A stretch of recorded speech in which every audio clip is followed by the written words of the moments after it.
Today is the first day of a virtual process to nominate a Democratic candidate for president. Now, this process has to happen before the Democratic National Convention, where a candidate is typically confirmed, and that's because the candidate has to be confirmed by August 7th in order for them to appear on the ballot in Ohio this year. So the voting has begun around the country and will continue for 5 days. Senior political correspondent David Cruz has more on the process and how New Jersey delegates are voting. 263 votes for our next president, Joe Biden. In 2020, Democrats conducted their COVID convention roll call in a clunky state-by-state video.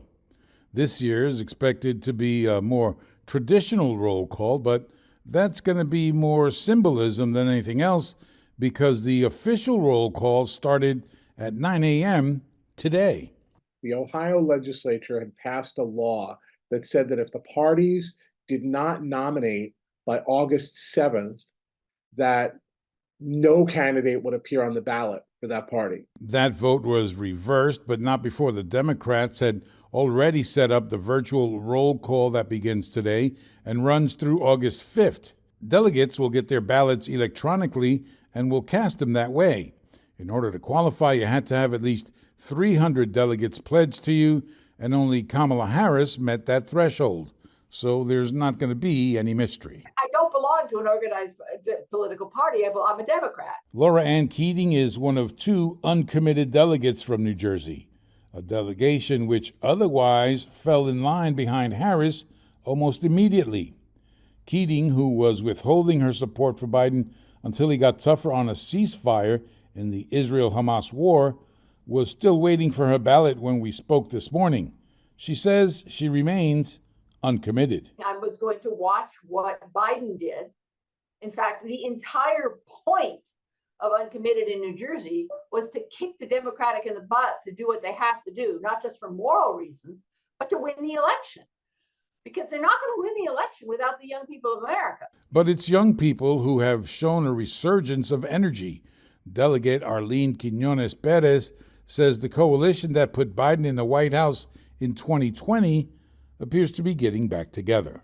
I think you have a lot of people that feel more energized now. Certainly the younger voters, I think you're seeing that quite a bit. While very supportive of President Biden, I think you see a different excitement level now from these individuals, which is wonderful because we definitely need that younger age group in order to make sure that we're calling her President Harris soon. But there was more than the impressive fundraising, new voter registrations, and perked up polling that had Democrats in a mid-convention mood today.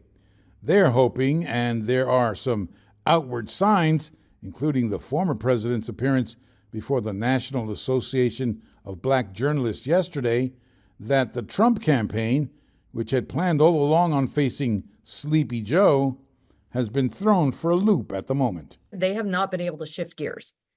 They just haven't been able to do it fast enough. And so I think that they're still trying to figure out what is the appropriate attack to go after this new candidate. This is the nightmare scenario for people like Tom Kean, for people like Curtis Bashaw, who, just a few weeks ago were sort of rallying behind Trump. He was looking like reasonable Trump.